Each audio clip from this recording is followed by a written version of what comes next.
Bonjour à toutes et à tous et bienvenue au sein des musées de Sarreguemines. Nous nous trouvons aujourd'hui au Moulin de la Blise, une ancienne unité de production qui a fonctionné jusqu'en 1969. C'est ici que les pâtes à faïence étaient préparées avant d'être acheminées vers les usines du centre-ville pour le processus de fabrication et les cuissons. Aujourd'hui, on va vous présenter une technique de production particulière, le façonnage par calibrage, et c'est Jean, le céramiste du musée, qui va tout vous expliquer.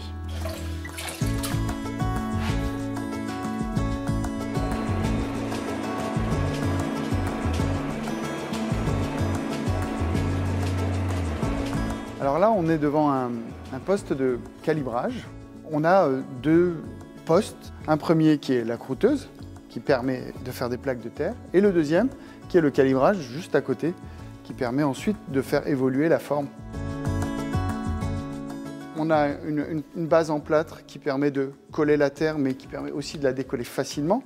On a un bras de levier qui est un calibre, avec un calibre, si on veut, en tout cas une plaque en métal qui viendra écraser la terre quand on va venir la presser pour y faire une plaque de terre homogène d'un certain diamètre et surtout d'une certaine épaisseur qu'on appelle une croûte.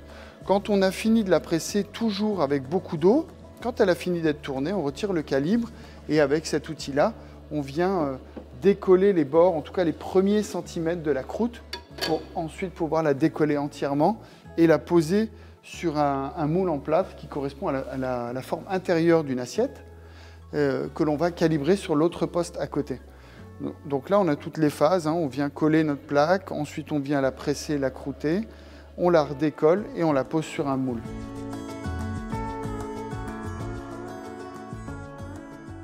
Là, on se situe sur le deuxième poste de calibrage. On va venir déposer notre moule dans le godet et ensuite actionner directement la machine. Le principe est toujours le même, c'est un axe tournant et avec ici un bras de levier qui contient lui du coup le calibre qui correspond exactement à la forme extérieure de l'assiette.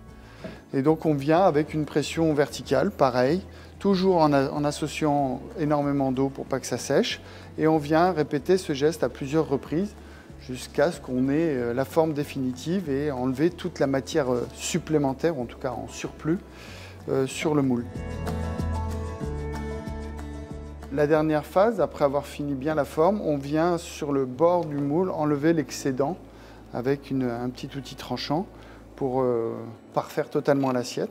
Quand on a retiré le moule, on vient le déposer sur des planches. Ensuite, la terre qui elle est crue et mouillée va sécher sur son plâtre, donc va se rétracter et pour pouvoir justement faire un démoulage et un séchage optimal, donc dans les zones de séchage, pour pouvoir ensuite cuire notre assiette dans une première cuisson qu'on appelle la cuisson du biscuit à 980 degrés pendant une huitaine d'heures à peu près. Parce que si elles ne sont pas cuites, elles restent de la terre, elles sont totalement friables. C'est là où elles peuvent repartir à l'eau. On pourrait totalement la réhumidifier pour retransformer en terre pour refaire le processus. Le but étant quand même de les cuire pour pouvoir en faire des vraies assiettes. Ensuite, quand on aura ce biscuit-là, on pourra passer à la finalisation de l'objet, l'émaillage, la décoration et ainsi de suite.